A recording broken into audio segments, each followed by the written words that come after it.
నమస్కారం, G news కి స్వాగతం. నేను మీ ప్రియ. ఈ రోజు వార్తల్లో విశేషాలు.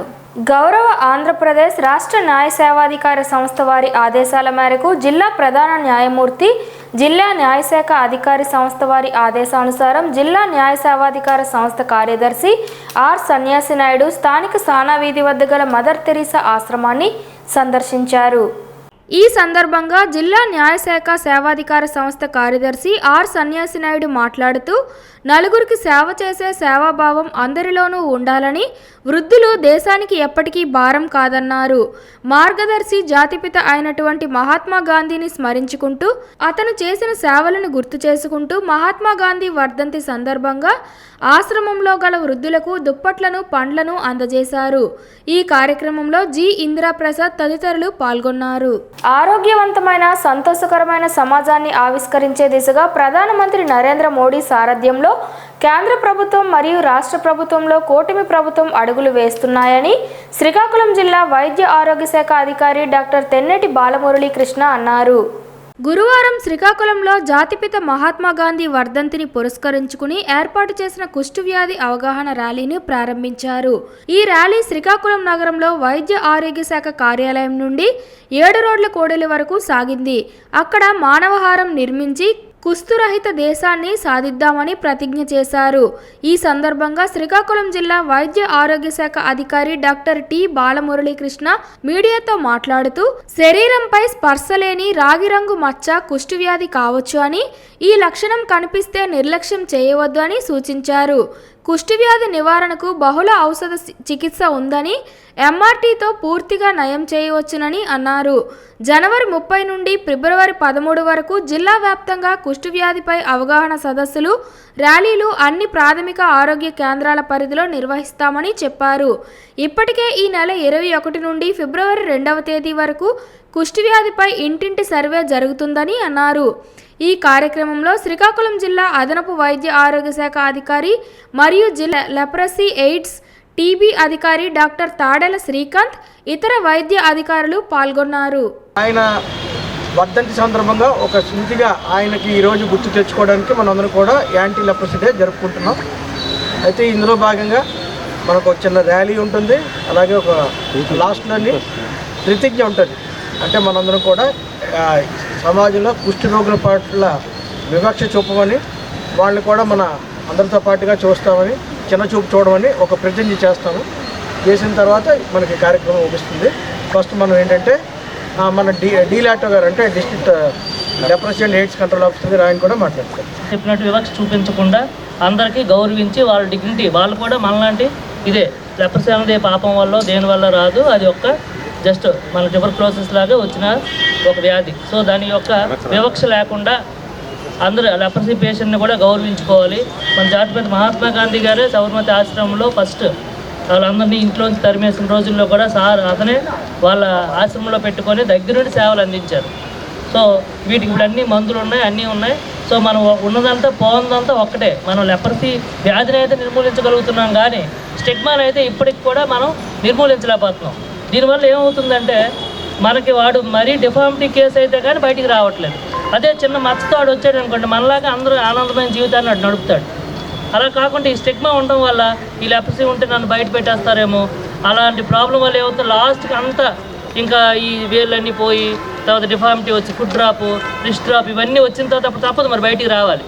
అంతవరకు మన స్టిగ్మా వల్ల ఇది అవుతుంది. అందువల్ల ఏంటంటే ఎండింగ్ స్టిగ్మా, ఎంబ్రసింగ్ డిగ్నిటీ. వాళ్ళ డిగ్నిటీ మనం కాపాడాలి, స్టిగ్మాని అంతం చేయాలి. సామాన్య భక్తులకు ఎటువంటి ఇబ్బందులు లేకుండా సత్వరమే స్వామివారి దర్శనం కల్పించడమే తమ ప్రథమ కర్తవ్యమని రాష్ట్ర దేవాదాయ ధర్మాదాయ శాఖ కమిషనర్ కోడూరు రామచంద్రమోహన్ అన్నారు. గురువారం శ్రీకాకుళం జిల్లా అరసవల్లిలో జరుగుతున్న రథసప్తమి ఏర్పాట్లు పరిశీలించారు. అనంతరం మీడియాతో మాట్లాడుతూ, రాష్ట్ర పండుగగా మొట్టమొదటిసారిగా అరసవల్లి దేవస్థానంలో జరుగుతున్న రథసప్తమి వేడుకలు అత్యంత వైభవంగా నిర్వహించడానికి ఒక పక్క జిల్లా యంత్రాంగం, మరోపక్క జిల్లా ప్రజాప్రతినిధులు కలిసికట్టుగా ముందుకు వచ్చి పనులు చేస్తున్నారని చెప్పారు. దేవాదాయ ధర్మాదాయ శాఖకు చెందిన 5 సీనియర్ అధికారులను ప్రత్యేక అధికారులుగా గుర్తించి ఇక్కడ నియమించారు నిర్మించామని అన్నారు. పారిశుద్ధ్యం, త్రాగునీరు, విద్యుత్ అంతరాయం లేకుండా పటిష్టమైన చర్యలు చేపట్టామని అన్నారు. దేశంలో నిత్యం పూజలు అందుకునే ఏకైక దేవాలయం శ్రీకాకుళం జిల్లా అరసవల్లి శ్రీ సూర్యనారాయణ స్వామివారి ఆలయం మాత్రమేనని ఆయన స్పష్టం చేశారు. అత్యంత ప్రసిద్ధిగాంచిన ప్రముఖ ఆలయాల్లో ముందు వరుసలో ఉన్న అరసవల్లి దేవస్థానం సర్వాంగ సుందరంగా తయారవుతుందని, భక్తులు తరలివచ్చి ఆదిత్యుణ్ణి దర్శనం చేసుకొని తరించాలని ఆయన కోరారు. శ్రీ సూర్యనారాయణ స్వామివారి దేవస్థానంలో జరిగే రథసప్తమి ఉత్సవాలకి దేశవ్యాప్తంగా శతాబ్దాలుగా ఎంతో ప్రాశస్త్యం ఉంది. ఈ సందర్భంగా దాదాపు 1,00,000 మంది పైగా భక్తులు వస్తారని అంచనా వేసి జిల్లా యంత్రాంగం మొత్తం, అదేవిధంగా ప్రజాప్రతినిధుల మార్గదర్శకత్వంలో జిల్లా యంత్రాంగం మొత్తం ఎన్ని రోజులు ఏర్పాట్లు చేస్తూ ఉన్నారు. ఏర్పాట్లు దాదాపు పూర్తిగా వచ్చినాయి. 4వ తారీఖున ఈ ఉత్సవం ఉంది కనుక 2వ తారీఖుకి అన్ని ఏర్పాట్లు పూర్తి చేసుకోమని మేము సూచిస్తూ ఉన్నాం. అయితే నేను ఈరోజు ఏర్పాట్లు ఎలా ఉన్నాయో పర్యవేక్షించడానికి ఇక్కడికి రావడం జరిగింది. మొత్తం చూసాము. కొన్ని చోట్ల కొద్ది సూచనలు ఇచ్చాం. అంటే మరింత మెరుగైన సౌకర్యం ఏర్పడటం కోసం ప్రధానంగా ఏకైక ధ్యేయం ఏంటంటే భక్తులు ఎవ్వరికీ కూడా ఎటువంటి అసౌకర్యం జరగకుండా సంతృప్తికరంగా దర్శనం చేసుకుని వెళ్ళేలా చూడటమే ఏకైక లక్ష్యం. దేవాదాయ శాఖ అధికారులతో పాటు జిల్లా యంత్రాంగం మొత్తం అందునిమిత్తమే కృషి చేస్తూ ఉంది. అయితే ఇటీవల స్టేట్ ఫెస్టివల్గా నిర్ణయించడం జరిగింది ఈ ఉత్సవాన్ని. గత సంవత్సరం కంటే కూడా మరింత ఎక్కువ మంది భక్తులు వస్తారు అని అంచనా వేసి మరింత మెరుగ్గా వసతులు ఉండాలని చెప్పి సీనియర్ అధికారులను కూడా ఇక్కడికి డెప్యుటేషన్ మీద పంపించడం జరిగింది. చంద్రబాబు ప్రజలకు అరచేతిలో వైకుంఠం చూపించి ఎన్నికల హామీల పేరుతో కనికట్టు చేశారని మాజీ ఎమ్మెల్యే పాతపట్నం వైఎస్ఆర్సీపీ నియోజకవర్గం ఇన్ఛార్జ్ రెడ్డి శాంతి అన్నారు. పాతపట్నం క్యాంపు కార్యాలయంలో పత్రికా సమావేశం నిర్వహించారు. ఈ సందర్భంగా ఆమె మీడియాతో మాట్లాడుతూ సూపర్ 6 హామీలు గాలిలో కలిసినట్టే అన్నారు. నీతి ఆయోగ్ నివేదికపై ప్రెజెంటేషన్లో సీఎం చంద్రబాబు వ్యాఖ్యలు చర్చనీయ అంశం అన్నారు. ఈ సమావేశంలో వైఎస్ఆర్సీపీ నాయకులు, కార్యకర్తలు పాల్గొన్నారు. స్వాతంత్ర సముపార్జనలో బ్రిటిష్ వారిపై ఎన్నో పోరాట మార్గాలు ఉన్నప్పటికీ శాంతి, అహింస అనే మార్గాల ద్వారా ఉద్యమించి భారతదేశాన్ని బ్రిటిష్ వారి దాస్య సుంకాల నుంచి విముక్తి గావించిన ఆదర్శప్రాయుడు, మార్గదర్శకుడు మహాత్మా గాంధీ అని డీసీసీ అధ్యక్షులు అంబటి కృష్ణారావు అన్నారు. శ్రీకాకుళం నగరం ఇందిరా విజ్ఞాన్ భవన్లో గాంధీ చిత్రపటానికి డీసీసీ అధ్యక్షులు అంబటి కృష్ణారావు, కాంగ్రెస్ నాయకులు పూలమాలలు వేసి ఘనంగా నివాళులర్పించారు. అనంతరం ఆయన మాట్లాడుతూ ఒక్క భారతదేశానికే కాక దేశాల్లో శాంతి, అహింస ద్వారా విజయాలు సాధించవచ్చునని, ఎంతో మందికి మార్గదర్శిగా నిలిచిన వ్యక్తి గాంధీ, అందుకే ఆయన జాతిపిత అయ్యారు అని తెలియజేశారు. ఈ కార్యక్రమంలో రాష్ట్ర మహిళా కాంగ్రెస్ ఉపాధ్యక్షులు కేవీఎల్ ఈశ్వరి, పట్టణ కాంగ్రెస్ అధ్యక్షులు రెల్ల సురేష్, సాయిదుల్లా ఖాన్, అంబటి దాలినాయుడు, చాన్ బాషా, అనుపోజు రవికుమార్ తదితరులు పాల్గొన్నారు. జాతిపిత మహాత్మా గాంధీ దేశ స్వతంత్రం తీసుకురావడంలో కీలక పాత్ర వహించినటువంటి మహాత్మా గాంధీ యొక్క వర్ధంతి ఈరోజు ఇందిరా విజ్ఞాన భవన్లో జరుపుకోవడం చాలా ఆనందకరము. స్వతంత్ర సమరయోధుల్లో జాతిపితగా బ్రిటిష్ వారిని ఎదిరించి సత్యాగ్రహాన్ని గ్రహీతగా విజయపదంలో చేర్చి నేటికి మహాత్మా గాంధీ అందించిన ఫలాలే దేశ పౌరుల యొక్క ప్రధాన విధిగా నిర్వచించడం చాలా గర్వకారం. జాతిని ఒక రకంగా అభివృద్ధి పరిచే విధానంలో మహాత్మా గాంధీ పాత్ర ఎంతైనా కృషి అని చెప్పదలుచుకుంటున్నాం. ఈరోజు ఈ కార్యక్రమం నిర్వహించడం చాలా ఆనందకరంగా ఉంది. జై కాంగ్రెస్. ఒంటికి యోగా మంచిది అంటే 20 ఏళ్లలో ఉన్న ఎంతమంది కుర్రాళ్ళు సర్రున ఒళ్ళు వంచగలరు? కానీ ఈ వెల్డర్ 7 పదుల వయసు మీద పడిన 20 ఏళ్ల యువకుడిలా ఫ్లీట్లు చేయగలరు. అది సాదాసీదా కాదు. జిమ్నాస్టిక్ను తలపించే విన్యాసాలు, ఒంటి చేత్తో బ్యాలెన్స్ చేయగలరు. బారికేట్ల పైనుంచి చెంగున దూకనుగలరు. నమ్మకం కుదరడం లేదా? అయితే రండి, ఈ 7 పదుల కుర్రాడు మసాబతుల వెంకటరమణపై జీ న్యూస్ అందిస్తున్న ప్రత్యేక కథనం. సరైన ఆహారపు అలవాట్లు అలవర్చుకోవడం, నిత్యం వ్యాయామం చేయడం ద్వారా ఆయుస్సును పెంచుకునేందుకు వీలు ఉంటుందని అంటున్న 70 ఏళ్ల ఫిట్నెస్ యువకుని కథ. శ్రీకాకుళం నగరానికి చెందిన మసాబత్తుల వెంకటరమణ వృత్తిరీత్యా వెల్డింగ్ మెకానిక్. 24 వయసు నుండి మాంసాహారం మానివేసి శాకాహారునిగా మారిపోయారు. ఆనాటి నుండి వారానికి ఒకరోజు ఉపవాసం పాటిస్తారు. మంచినీరు కూడా ముట్టరు. ప్రస్తుతం 70 ఏళ్ల వయసులో 20 ఏళ్ల కుర్రాడిలా జిమ్, ఇతర జిమ్నాస్టిక్, స్కిప్పింగ్ వంటి వ్యాయామాలు చేస్తుంటారు. నిత్యం క్రీడా మైదానంలో 6 ప్యాక్ కుర్రానిగా కనిపిస్తారు. చిన్నతనంలో ఒక లైబ్రరీలో చదువుకొని జీవనశైలి పుస్తకం చదవడం ఆనాటి నుండి జీవనశైలిలో మార్పులు వచ్చాయని జీ న్యూస్తో చెప్పారు. సామాజిక మాధ్యమాలలో వెంకటరమణ నిత్యం చేస్తున్న వ్యాయామాలు యూట్యూబ్, ఫేస్బుక్ వంటి సామాజిక మాధ్యమాల్లో అప్లోడ్ చేయడం విశేషం. దేశవ్యాప్తంగా వెంకటరమణ వీడియోలు వైరల్ అవుతున్నాయి. 7-10 వయసులోనే నేను ఎందుకు 6 ప్యాక్ చేయలేను అంటూ 6 ప్యాక్ కోసం కొత్తగా కసరత్తులు నిర్వహిస్తూ అందరినీ అబ్బురపరుస్తున్నారు. ఆహారపు అలవాట్లు మన శరీరానికి తగ్గట్లుగా మార్చుకుంటే ఎటువంటి వారైనా రమణలా అవ్వచ్చనే దానికి నిదర్శనంగా మారారు. ఈ వయసులో కూడా యువకులకు ధీటుగా తగ్గేదేలే అంటున్న రమణను ఆదర్శంగా తీసుకోవాల్సిన అవసరం ఎంతైనా ఉంది. ప్రస్తుతం బిజీ లైఫ్లో వ్యాయామాని కోసం కొంత సమయం కేటాయించడం ద్వారా ఆరోగ్యానికి ఎంతగానో దోహదపడుతుందని రమణ చెబుతున్నారు. మాంసాహారానికి స్వస్తి పలికి శాకాహారానికి ప్రాధాన్యతను ఇవ్వాల్సిందిగా నవయువకుడు కోరుతున్నారు. నా వయసు 70 సంవత్సరాలండి. నేనేమొచ్చి మామూలుగా వర్క్షాప్ మెయింటైన్ చేసేవాడిని. అప్పుడు ఖాళీ లేక అప్పుడు ఇంట్రెస్ట్ ఉన్న నెలకు ఒకసారి గ్రౌండ్కి వచ్చేవాడిని. ఇప్పుడు 2020 నుండి వారంగా 4 సార్లు గ్రౌండ్కి వచ్చి కొద్దిగా ఫిట్నెస్ ఇంప్రూవ్ చేసుకుంటున్నాను. నాకు ఎలాగంటే ఇంట్రెస్ట్ కలిగింది. 40-50 సంవత్సరాల వయసులో కూడా మా మిత్రులు బిల్డింగ్ కడితే వెల్డింగ్ వర్క్ మాది 2వ ఫ్లోర్ నుండి డెస్క్లో జంప్ చేసేవాడిని. ఏట్రా 50-40 ఏళ్ళు దాటి కూడా అలా గెంతున్నారు మా ఫ్రెండ్స్ అనేవారు. దానివల్ల పూర్తి 2020 నుండి వారానికి 4 రోజులు గ్రౌండ్కి వచ్చి అలాగే ఇంప్రూవ్మెంట్ చేసుకుంటున్నాను. నాకు గురువు అంటే ఎవరు లేరు, కానీ ప్రకృతి అంటే ఇష్టం నాకు. పంచదేవాలంటే వాటి స్ఫూర్తి నాకు ఏదనిపిస్తే అది చేస్తున్నాను. కొన్ని మామూలు ఛానల్స్లో చూసి కూడా కొన్ని దిగుతున్నాను. నేను సొంతంగా సర్కిల్ స్కిప్ చూశారు కదా, అలాంటివి ఓన్ ఎక్స్పెరిమెంట్ చేసి చేసేది మా పేరెంట్స్ అంటే నాకు ఇష్టం. మొదటి వాళ్ళని ఆయన ఆరోగ్య రహస్యాన్ని ఆయన ఈవేళ మనందరి ముందు కూడా ఆయన జీవన విధానమే ఆయన ఆరోగ్య రహస్యం అని మనకి తెలియజెప్తూ ఉన్నారు. ప్రకృతి ప్రసాదించినటువంటి అనేకమైన వనరుల్ని మనం వినియోగించుకోకుండా ఈ జంక్ ఫుడ్స్ తీసుకోవటము, విపరీతమైనటువంటి మాంసాహారాన్ని భుజించడము, వ్యాయామం లేకుండా ఉండడం, ఇవన్నీ కూడా మనిషి అకాల మరణానికి కారణమవుతూ ఉన్నాయి.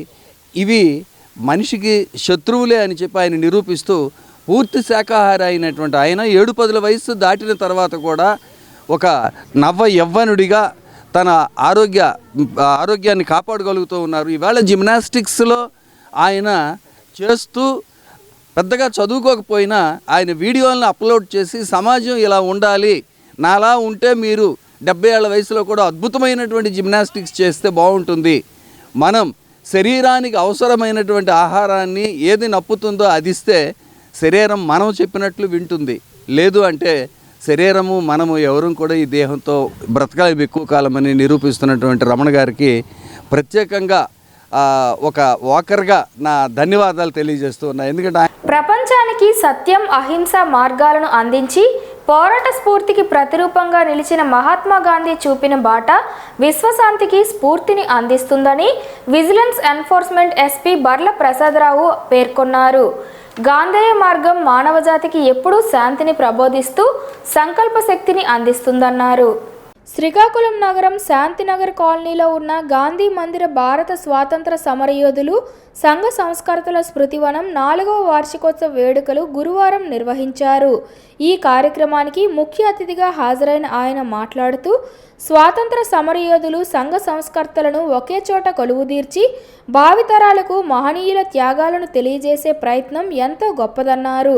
బాపూజీ బాటలో మానవజాతి శాంతి కాముకులిగా తీర్చిదిద్దేందుకు, భావితరాలు దేశం పట్ల భక్తిని పెంపొందించుకునేందుకు స్మృతివనం ఎంతో స్ఫూర్తిని అందిస్తుందని తెలిపారు. వృత్తిపరంగా ఎన్నో ప్రాంతాలు తిరిగినప్పటికీ శ్రీకాకుళం జిల్లా నేల స్వాతంత్ర స్ఫూర్తిని అందిస్తూ మహనీయుల త్యాగాలను సజీవంగా ఉంచిన నిర్వాహక బృందం ప్రయత్నం, దాతల సహకారం అభినందనీయమన్నారు. తొలుత గాంధీ మందిరం ఆవరణలో 105 అడుగుల ఎత్తులో జాతీయ జెండాను ఆయన ఆవిష్కరించారు. శాస్త్రోక్తంగా విశ్వశాంతి హోమం, విశ్వశాంతి కోరుతూ జిల్లాకు చెందిన పోలీసు, సిఆర్పిఎఫ్, ఆర్మీలో పనిచేసి అమరవీరులైన వారి అమరవీరుల స్తూపం గాంధీ మందిరంలో నెలకొల్పిన క్రమంలో అక్కడ శాస్త్రోక్తంగా విశ్వశాంతి హోమాన్ని నిర్వాహక బృందం ఆధ్వర్యంలో ఏపీడబ్ల్యూజేఎఫ్ రాష్ట్ర కార్యదర్శి కొంక్యాన వేణుగోపాల్, సరోజ దంపతులు నిర్వహించారు. విజిలెన్స్ ఎస్పీ బర్ల ప్రసాదరావుతో పాటు గాంధీ మందిర ప్రతినిధులు, వివిధ రంగాల ప్రముఖులు హోమం పూర్ణాహుతిలో పాల్గొన్నారు. ఈ సందర్భంగా అవధాన పండితులు పైడి హరనాథరావు, నిష్టల నరసింహమూర్తి స్వాతంత్ర సమరయోధుల కీర్తిని ఆలపించారు. అనంతరం గాంధీ మందిర కమిటీ బృందం విజిలెన్స్ ఎస్పీ ప్రసాదరావును, విశ్వశాంతి హోమకర్తలు కొంక్యాన వేణుగోపాల్ దంపతులు, ప్రముఖ వైద్యులు డాక్టర్ కొంచాడ సోమేశ్వరరావును ఘనంగా సత్కరించి జ్ఞాపిక అందజేశారు. మన స్వాతంత్ర సమరయోధులు వాళ్ళు చేసిన త్యాగాలు, వాళ్ళు ఆ త్యాగ ఫలితమే ఈరోజు మన భారతదేశంలో ప్రజలందరం ఆనందంగా ప్రజాస్వామ్యత విధంగా మంచి పరిపాలన మనం తీసుకుంటూ ఎంతో మిగతా ప్రపంచ దేశాలతో పోల్చుకుంటే భారతదేశం ఉండే ప్రజలు నాట్ ఓన్లీ ఒక రిలీజియన్ అని కాదు, అన్ని మతాలు ఉండే ప్రజలు కూడా ఆనందంగా ఉన్నారు. ఇది కేవలం వాళ్ళ తాలూకా త్యాగ ఫలితం. వాళ్ళు తాలూకా త్యాగాల్ని ఇంకా ముందుకు తీసుకువెళ్ళి, ముఖ్యంగా ఈరోజు మనం యువతకు పెడదవ పడుతున్నారు చాలా నా అబ్జర్వేషన్లో. వాళ్ళని కూడా ఇన్వాల్వ్ చేసి వాళ్ళు చేసిన త్యాగాల్ని వాళ్ళకి వివరించి వాళ్ళని కూడా మంచి మార్గంలో తయారు చేయాలి. ఇది మన తలగా బాధ్యతగా మనం భావించాలని ఈ సందర్భంగా మన మెంబర్స్ అందరికీ కూడా నా విన్నపం తెలియజేసుకుంటున్నాను. ముందుగా గాంధీ మందిరాన్ని, తర్వాత స్వాతంత్ర సమరయోధుల్ని, సంఘ సేవకుల్ని అందరికీ కూడా కలిపి ఇక్కడ ఒక పార్కుగా రూపొందించడం, స్మృతివనంగా ఏర్పాటు చేయడం, తర్వాత 105 అడుగుల ఎత్తులో జాతీయ జెండాను ఆవిష్కరించుకోవడం జరిగింది.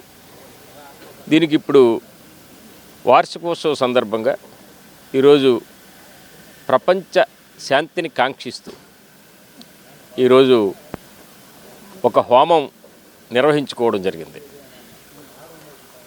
మన దేశంలోనే కాకుండా ప్రపంచంలో ఎక్కడైనా కూడా శాంతియుత వాతావరణం ఉండాలన్న ఆకాంక్ష గాంధీ గారికి ఉండడంతో దాన్ని ఆకాంక్షిస్తూ ఈరోజు మనం హోమం నిర్వహించుకోవడం జరిగింది.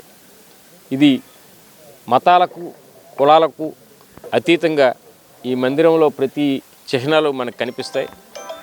భావితరాలు ఈ స్వాతంత్రోద్యమ ఉద్యమం నుండి కానీ, ఉద్యమ నేపథ్యం ఉన్నటువంటి సమరయోధుల నుంచి కానీ స్ఫూర్తి పొంది ముందుకు సాగాలనే ఆకాంక్ష ఈ మందిరంలో ఉండే ప్రతి కమిటీ సభ్యుడికి ఉంది. రథసప్తమి ఉత్సవాల్లో భాగంగా ఫిబ్రవరి 2న నగరంలోని 80 అడుగుల రోడ్డులో జరగనున్న సామూహిక సూర్య నమస్కారాల కార్యక్రమాన్ని విజయవంతం చేయాలని ఆయుష్ సీనియర్ వైద్యాధికారి పి జగదీష్ కోరారు. శ్రీకాకుళం నగరంలోని ఆయుష్ కార్యాలయంలో తన ఛాంబర్లో సామూహిక సూర్య నమస్కారాల ఏర్పాట్లకు సంబంధించి వివిధ యోగా సెంటర్ల కన్వీనర్లతో గురువారం సమావేశమయ్యారు. ఈ సందర్భంగా ఆయుష్ సీనియర్ వైద్యాధికారి పి జగదీష్ మాట్లాడుతూ సామూహిక సూర్య నమస్కారాల కార్యక్రమానికి సుమారు 5,000 మంది యోగా సాధకులు హాజరవుతున్నారని, వారికి ఎటువంటి అసౌకర్యం కలగకుండా ఏర్పాట్లు చేయాలన్నారు. అందరూ కలిసికట్టుగా కార్యక్రమం విజయవంతం చేయడానికి కృషి చేయాలన్నారు. ఈ కార్యక్రమంలో walkers governor Konkyana Muralidhar, Patanjali yoga convener దుంపల చిన్నబాబు, సూర్య ప్రణవ కోఆర్డినేటర్ తంగి స్వాతి, ఆయుష్ సిబ్బంది శేఖర్, యోగా కన్వీనర్ పాండ్రింకి మురళీకృష్ణ, శిక్షకురాలు గాయత్రి తదితరులు పాల్గొన్నారు. సామూహిక సూర్య నమస్కారాల ఆ ప్రోగ్రామ్కి సంబంధించినటువంటి ఏర్పాట్లు చేయడంలో నాకు ఒక మొబిలైజేషన్ సంబంధించినటువంటి వివిధ yoga, Art of Living, Patanjali yoga, Surya Pranava yoga, different local yoga organization వారితో కోఆర్డినేట్ చేస్తూ నేను ఈ చేస్తున్న క్రమంలో నేను కొన్ని యోగా ఆర్గనైజేషన్ వాళ్ళతో కలుపుకుంటూ మొబిలైజేషన్ కార్యక్రమం జరుగుతుంది. మాకు శ్రీ కలెక్టర్ గారు ఇచ్చినటువంటి ఆదేశాల మేరకు మేము ఈరోజు మన రాష్ట్ర జిల్లా వ్యాప్తంగా ఉన్నటువంటి అనేకమైనటువంటి యోగా సంస్థలు, ఎన్జిఓ ఆర్గనైజేషన్స్, స్కూల్స్, కాలేజెస్కి, ఇంజనీరింగ్ కాలేజీ వాళ్ళకి వెళ్ళడం జరిగింది.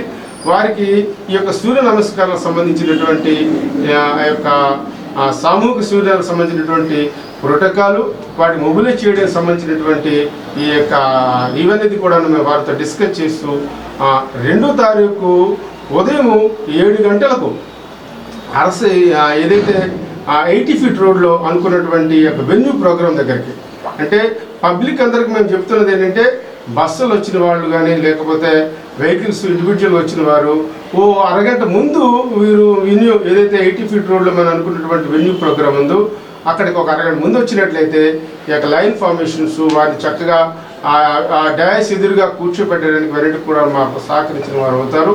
ఈ యొక్క కార్యక్రమాలు యొక్క అరసవెల్లి సూర్యనారాయణ దేవస్థానం వారి ఆధ్వర్యంలో జరుగుతున్నటువంటి కలెక్టర్ గారి ఆదేశాల మేరకు జరుగుతున్నటువంటి ఈ ప్రోగ్రామ్ని అందరూ కూడా జయప్రదం చేయవలసిందిగా మేము అందరికీ తెలియజేస్తున్నాము. నరసనపేట విఎన్బి కళ్యాణ మండపంలో గ్లోబల్ ఎంపవర్మెంట్ ఆర్గనైజేషన్ ఆధ్వర్యంలో బుధవారం వివిధ రంగాల్లో ప్రతిభ చూపిన ప్రతిభావంతులకు అవార్డుల ప్రదానోత్సవం ఘనంగా నిర్వహించారు.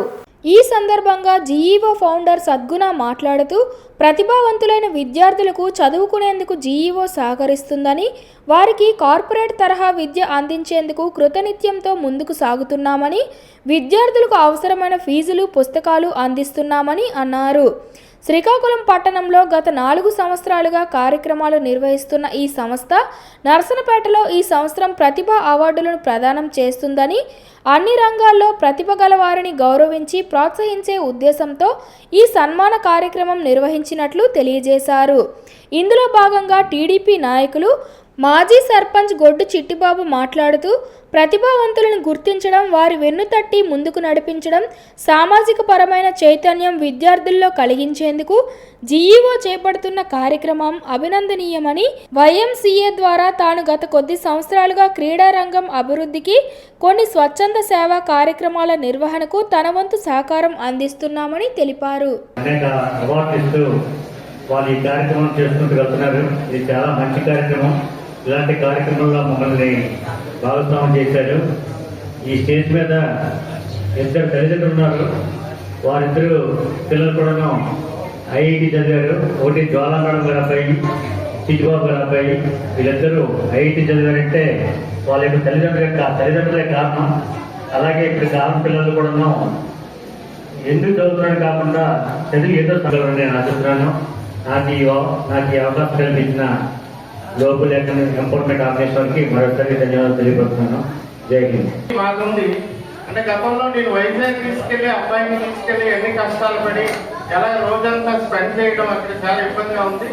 మన జిల్లాలో ఎక్కడా లేదు. ఇక్కడికి నర్సనపేట తీసుకొచ్చి ఈరోజు ఎన్ఐటి కానీ, ఐఐటి కానీ, బ్యాంక్ టెస్ట్ కానీ, రైల్వే కానీ అన్ని కూడా అంటే మా అబ్బాయి ఐఐటి చేశారు. ప్రాంతంతో పాటు పార్వతీపురం, మన్యం జిల్లా, ఒరిస్సా ప్రాంతాల్లో గత 2 నెలలుగా ద్విచక్ర వాహనాలు చోరీకి పాల్పడుతున్న 3 యువకులను టెక్కలి పోలీసులు అరెస్ట్ చేశారు. గురువారం టెక్కలి పోలీస్ స్టేషన్లో పత్రికా సమావేశం నిర్వహించారు.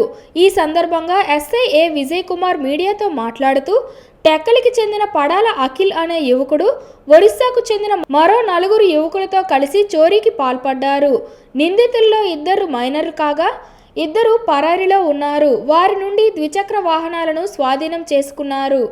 ఒక క్రైమ్ టీమ్ను ఫామ్ చేసి జిల్లా ఎస్పీ గారి తాలూకు ఆదేశాల మేరకు, అదేవిధంగా మన యొక్క ఎస్డిపిఓ మన టెక్కలి మూర్తి సార్ ఆదేశాల మేరకు ఒక టీంను ఫామ్ చేసి ఆ టీంను మనం త్వరగా వెరిఫై చేయించడం జరిగింది. దీంట్లో అప్పుడు మనకి పలానా వ్యక్తి తాలూకా స్నేహం ద్వారా పలానా వ్యక్తులు చేశారనే ఇన్ఫర్మేషను నిన్న సాయంత్రం 4 గంటల సమయంలో క్రెడిబుల్ ఇన్ఫర్మేషన్ ముందస్తు సమాచారంలో భాగంగా మిలియాపుట్టి ఫ్లైఓవర్ జంక్షన్ వద్ద మనం వెహికల్ చెకింగ్ నిర్వర్తించి అటుగా వస్తున్నటువంటి మిలియాపుట్టి నుండి వస్తున్నటువంటి ఒక 5 వ్యక్తులు 5 వెహికల్స్ మీద మనకు ఇన్ఫర్మేషన్ మేరకు మనం అక్కడికి వెళ్ళి మనం అక్కడ వెహికల్ చెకింగ్ నిర్వర్తిస్తుండగా అందులో ఒక 2 ముందుగా మనల్ని గుర్తుపెట్టి గమనించి వాళ్ళ వెహికల్స్ని అక్కడ మనం పట్టుకునే లోపు ఒక 2 వ్యక్తులు పారిపోయారు. రిమైనింగ్ ఉన్నటువంటి 3 వ్యక్తుల్ని మన యొక్క అదుపులోకి తీసుకొని ప్రాపర్ ఇంట్రాగేషన్ చేస్తే అక్కడ ఉన్నటువంటి 5 వెహికల్స్తో పాటు ముందుగా దొంగతనం చేసినటువంటి 2 వెహికల్స్ 7 వెహికల్స్ని కూడా మన తాలూకా కస్టడీలోకి 3 మనుషుల్ని కస్టడీలోకి తీసుకోవటం జరిగింది. అయితే ఇందులో దొరికినటువంటి 3 వ్యక్తుల్లో ఒక పర్సన్ మేజర్ పర్సన్, ఇంకొక 2 CACL అంట, అంటే child in conflict with law, అంటే జనరల్గా జువెనైల్ అనమాట. 17 సంవత్సరాల వయసు కలిగినటువంటి 2 వ్యక్తులు. శ్రీకాకుళం జిల్లా పలాస మండలం రామకృష్ణాపురం సమీపంలో ఈ నెల 21వ తేదీన నీలావతి గ్రామానికి చెందిన ఢిల్లీరావు అనే వ్యక్తి అనుమానాస్పద స్థితిలో మృతి చెందిన విషయం తెలిసిందే. ఆ ఘటన జరిగిన సమీప ప్రాంతంలో ఈ నెల 26వ తేదీన కాశీబుగ్గ పట్టణం రెల్లివీధికి చెందిన శ్రీను అనే యువకుడు అనుమానాస్పద స్థితిలో మృతి చెందాడు. ఈ 2 ఘటనలపై కాశీబుగ్గ పోలీసులు కేసు నమోదు చేసి దర్యాప్తు చేస్తుండగా గురువారం సాయంత్రం కొసంగిపురం గ్రామ సమీప చెరువులో గుర్తు తెలియని యువకుని మృతదేహాన్ని స్థానికులు గుర్తించి పోలీసులకు సమాచారం అందించారు. ఏది ఏమైనా పలాస ప్రాంతంలో గడిచిన 10 రోజుల్లో అనుమానాస్పద స్థితిలో 3 మృతదేహాలు దొరకడం స్థానికులకు కంటి మీద కునుకు లేకుండా చేస్తున్నాయి. శ్రీకాకుళం జిల్లా పలాస మండలం సరియాపల్లి జంక్షన్ సమీప పాత జాతీయ రహదారిపై గురువారం మధ్యాహ్నం రోడ్డు ప్రమాదం చోటు చేసుకుంది. లక్ష్మీపురం టోల్ ప్లాజాకి చెందిన ఓ మహిళా ఉద్యోగి స్కూటీను వెనక నుంచి ఓ ద్విచక్ర వాహనం ఢీకొంది. ఈ ప్రమాదంలో మహిళతో పాటు యువకుడు గాయాల పాలయ్యాడు. విషయం తెలుసుకున్న 108 అంబులెన్స్ సిబ్బంది ఘటనా స్థలానికి చేరుకొని గాయపడిన ఇరువురును చికిత్స నిమిత్తం పలాస ప్రభుత్వ ఆసుపత్రికి తరలించారు. ఫిబ్రవరి 7వ తేదీలోగా తెలంగాణ ముఖ్యమంత్రి ఎస్సీ వర్గీకరణపై స్పష్టమైన ప్రకటన చేయాలని MRPS జాతీయ అధ్యక్షులు మున్నింగి నాగరాజు డిమాండ్ చేశారు.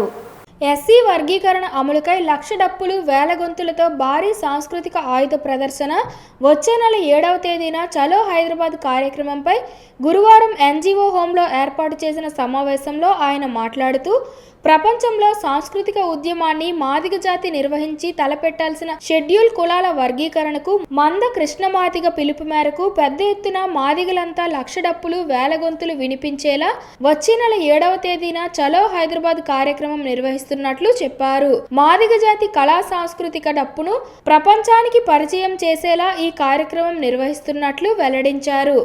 ఎస్సీ వర్గీకరణ రాష్ట్రాలు చేసుకోవచ్చని సుప్రీంకోర్టు చెప్పగానే ప్రస్తుత తెలంగాణ ప్రభుత్వం శాసన సాక్షిగా తెలంగాణ ముఖ్యమంత్రి మాట్లాడుతూ సుప్రీంకోర్టు ఆదేశాలను గౌరవించి ఎస్సీ ఉపకులాల వర్గీకరణకు చర్యలు చేపడతామని శాసనసభలో ప్రకటించినట్లు ఆయన చెప్పారు. వర్గీకరణ అనివార్యాల కారణాల వలన ఆలస్యమైతే ప్రత్యేక ఆర్డినెన్స్కు తీసుకువచ్చి మాదిగ కులాలు విద్య, ఉద్యోగ, రాజకీయ, సంక్షేమ రంగాల్లో లబ్ధి పొందేలా చేస్తామన్నట్లు పేర్కొన్నారు. శాసనసభ సాక్షిగా ఇచ్చిన హామీలను అమలు చేయాలని జాతీయ అధ్యక్షులు మన్నింగి నాగరాజు తెలంగాణ ముఖ్యమంత్రిని డిమాండ్ చేశారు. తెలంగాణ ప్రభుత్వం ఫిబ్రవరి 7వ తేదీలోగా ప్రత్యేక చట్టం రూపొందించుకునేందుకు చర్యలు చేపట్టాలని డిమాండ్ చేశారు. వర్గీకరణకు చర్యలు చేస్తే 7వ తేదీన జరగబోయే 1,00,000 డప్పులు, వేల గొంతుల సభ విజయోత్సవ సభగా మారుతుందన్నారు. ఫిబ్రవరి 7వ తారీఖున వేల గొంతులు, 1,00,000 డప్పుల కార్యక్రమం అనేది ప్రపంచ రికార్డును సృష్టించే విధంగా హైదరాబాద్ కేంద్రంగా జరిగేటటువంటి మాదిగ జాతి గుండెల మీద మోగేటటువంటి దండోర డప్పు శబ్దం ఈ ప్రపంచానికి వినిపించేలా మాదిగ జాతి యొక్క కళా సాంస్కృతిక డప్పు ఏదైతే ఉందో ఈ డప్పుని ఈ ప్రపంచానికి పరిచయం చేసేలా ఈ కార్యక్రమాన్ని నిర్వహించాలని చెప్పేసి ప్రణాళికలు రూపొందించడం జరిగింది. మరి అందులో భాగంగానే తెలంగాణ కాంగ్రెస్ పార్టీ ముఖ్యమంత్రి వర్యులు రేవంత్ రెడ్డి గారు ఆగస్టు 1వ తారీఖున గౌరవ సుప్రీంకోర్టు 7 సభ్యుల రాజ్యాంగ ధర్మాసనం వర్గీకరణకు అనుకూలంగా తీర్పును వెలువరించడం జరిగింది. రాష్ట్ర ప్రభుత్వాలే ఆర్టికల్ 14, ఆర్టికల్ 15, ఆర్టికల్ 16 ప్రకారం వర్గీకరణ చేసుకోవచ్చని చెప్పేసి గౌరవ సుప్రీంకోర్టు ఒక సంచలనాత్మకమైనటువంటి తీర్పును వెలువరించడం జరిగింది. మరి సుప్రీంకోర్టు ఆగస్టు 1వ తారీఖున తీర్పు ఇచ్చిన వెనువెంటనే తెలంగాణలో అసెంబ్లీ సాక్షిగా రేవంత్ రెడ్డి గారు టీవీలో ఆ వార్తను ప్రత్యక్షంగా విని రేవంత్ రెడ్డి గారు ఈ దేశంలో వర్గీకరణను అమలు చేసే రాష్ట్రం ఏదైనా ఉంది అంటే అది మొట్టమొదటి రాష్ట్రం తెలంగాణ రాష్ట్రం మాత్రమని చెప్పేసి ఆయన అసెంబ్లీ సాక్షిగా మాట ఇవ్వడం జరిగింది. సిఐటియు అనుబంధ సభ్యులుగా ఉన్న శ్రీకాకుళం నగరపాలక సంస్థలో ఏబిసి డివిజన్లలో పనిచేస్తున్న మున్సిపల్ పారిశుద్ధ్య కార్మికుల నాయకులు ఏఐటియుసి మున్సిపల్ వర్కర్స్ యూనియన్లో చేరారు. శ్రీకాకుళం నగరం స్థానిక నాగావళి రివర్ వ్యూ పార్క్లో గురువారం జరిగినటువంటి సమావేశంలో మున్సిపల్ వర్కర్స్ యూనియన్ ఏఐటియుసి అనుబంధ సంఘ గౌరవ అధ్యక్షుడు టి తిరుపతిరావు అధ్యక్ష, ప్రధాన కార్యదర్శి కె వేణుగోపాలరావు, కళ్యాణి, అప్పలరాజు సమక్షంలో ఏఐటియుసి సభ్యులుగా చేరారు. ఏఐటియుసి సభ్యులుగా చేరిన వారిని అభినందించారు. ఈ సందర్భంగా వారు మాట్లాడుతూ ఏఐటియుసి కార్మికుల హక్కుల కోసం వారి సమస్యలపై సమరశీల పోరాటాలు చేస్తుందని వారన్నారు. ఈ సందర్భంగా ఏఐటియుసిలో చేరిన కార్మికులు భవిష్యత్తులో కూడా కార్మికుల తరపున ఏఐటియుసి బలమైన పోరాటాలు చేస్తుందని వారు తెలిపారు. చాలా మంచి పరిణామం. రానున్న రోజుల్లో మనందరం కూడా కార్మిక హక్కులు చట్టాలు మనం సాధించుకోవాలి. ఇంకా చాలా ఉన్నాయి. కొత్త ప్రభుత్వం మారి 7 మాసాలు అయ్యింది. మనకు రావాల్సినటువంటి ఏవైతే పర్మనెంట్ వర్కర్ల తాలూకు సమస్యలు కొంత పెండింగ్లు ఉన్నాయి. ఎన్ఎల్ లీవులు కానీ లేదంటే ఎప్పటి నుంచి అనుకుంటున్నటువంటి ఏదైతే మనం ఎప్పుడు చెప్పుకుంటాం ఇంక్రిమెంట్లు, సరెండర్ లీవులు, అలాగే వాళ్ళ తాలూకు పిఎఫ్ ఖాతాలు కానీ చనిపోయిన వారి స్థానంలో వాళ్ళ కుటుంబ సభ్యులు వేయడం, అది పర్మనెంట్ వారికి సంబంధించి, అలాగే మన కాంట్రాక్ట్ అవుట్ సోర్సింగ్లో ఉన్నటువంటి మనకు సంబంధించి కూడా ఇప్పుడు ఉన్నటువంటి 21,000 కోట్లను చాలా అసలు రానున్న రోజుల్లో మనం ఇంకా శ్రీకాకుళం నగరం స్థానిక కలెక్టర్ బంగ్లా దరి పవిత్ర నాగావళి నది తీరాన వెలిసి ఉన్న శ్రీ కళ్యాణ వెంకటేశ్వర దేవస్థానంలో ఈరోజు శ్రీవారి జన్మ నక్షత్రం శ్రవణం సందర్భంగా ప్రత్యేక పూజలు నిర్వహించారు. స్వామివారికి వేకువజాము నుండే ప్రాతకాలంలో శ్రీవారి సేవకులచే నగర వీధుల్లో హరినామ సంకీర్తనలు మరియు ఆలయ అర్చకులు బొరాడ వంశీ స్వామివారిచే శ్రీవారు అమ్మవార్లకు క్షీరాభిషేకం, పంచామృత అభిషేకం, తదుపరి నిజరూప దర్శనము, హోమము నిర్వహించారు. ఈ కార్యక్రమంలో భక్తులు విరివిరిగా పాల్గొని సాయంత్రం శ్రీవారికి ప్రీతికరమైన నక్షత్ర, కుంభ నేయి, కర్పూర నవనీత పంచహారతులు, భజనాది కార్యక్రమాలు చివరిగా పవళింపు సేవతో ముగిసినట్లు ఆలయ గౌరవ అధ్యక్షులు లోకనాథము, నందికేశ్వరరావు, అధ్యక్ష కార్యదర్శులు మర్రి యోగేశ్వరరావు, బెహర నాగేశ్వరరావు మరియు కార్యవర్గ సభ్యులు తెలిపారు.